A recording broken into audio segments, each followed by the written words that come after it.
President Donald Trump walks off stage after speaking at a rally in Pensacola, FLA. On Friday, he described the arena as packed to the rafters. Nicole Crane Bloomberg President Trump on Saturday evening issued a call for a reporter with The Washington Post to be fired because of a quickly deleted tweet that presented a misleading impression of Trump's rally crowd in Florida.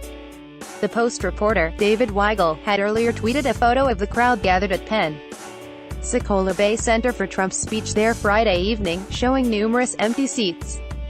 He removed the tweet after being told by others that the photo was taken before Thanksgiving. The venue filled up and apologized in a later Twitter exchange with the president. Trump's public response, at Dave Weigel of The Washington Post, just admitted that his picture was a fake fraud, showing an almost empty arena last night for my speech in Pensacola when, in fact, he knew the arena was packed as shown also on TV. Fake news, he should be fired. On Saturday NIG. The Washington Post released a statement. Dave Weigel relied on an inaccurate image in tweeting about President Trump's rally in Pensacola, the paper's vice president of communications, Christine Karate-Kelly, said. When others pointed out the mistake to Weigel, he quickly deleted the tweet. And when he was later addressed by the president on Twitter, he promptly apologized for it. Trump has frequently lashed out at media figures in very personal terms. It was not the first time the White House had called for a journalist's firing in September, after ESPN commentator Jemele Hill called the president a white supremacist. In a tweet, his press secretary, Sarah Huckabee Sanders, said in a White House press briefing that it was a fireable offense. Earlier Saturday, Trump similarly lashed out at two other media organizations, ABC and CNN, that had issued corrections on stories about Trump in recent days. Fake news. CNN made a vicious and deep purposeful mistake yesterday. We're caught red-handed, just like lonely Brian Ross at ABC News, who should be immediately fired for his mistake. Watch to see if CNN fires those responsible. Or was it just gross incompetence, he tweeted. Early Saturday morning, Trump tweeted about the great evening last night at his rally in Pensacola, FLA, where he told the audience, among other things, to get out and vote for Roy Moore, Alabama's Republican nominee for U.S.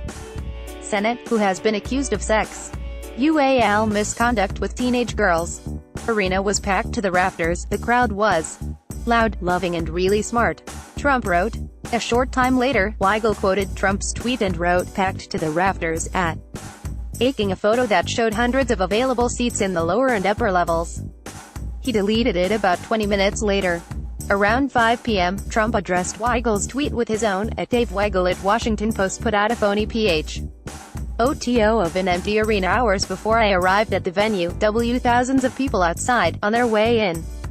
Real photos now shown as I spoke. Packed house, many people unable to get in. Demand apology retraction from fake news wappo, the president wrote, including pictures of the venue's seats filled as he was on stage. Weigel tweeted back almost immediately. Sure thing, I apologize.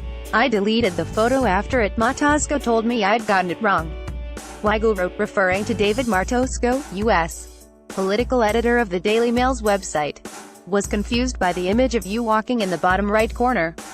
In a later tweet, Weigel wrote, it was a bad tweet on my personal account, not a story for Washington Post. If fair to call me out. Among Trump's grievances with the media, he is notably sensitive about crowd size at his events. After images circulated on social media in January that showed fewer people at his inauguration than former President Barack Obama's, then Press Secretary C.N. Spicer was dispatched to tell the press this was the largest audience to ever witness an inauguration, period, both in person and around the globe.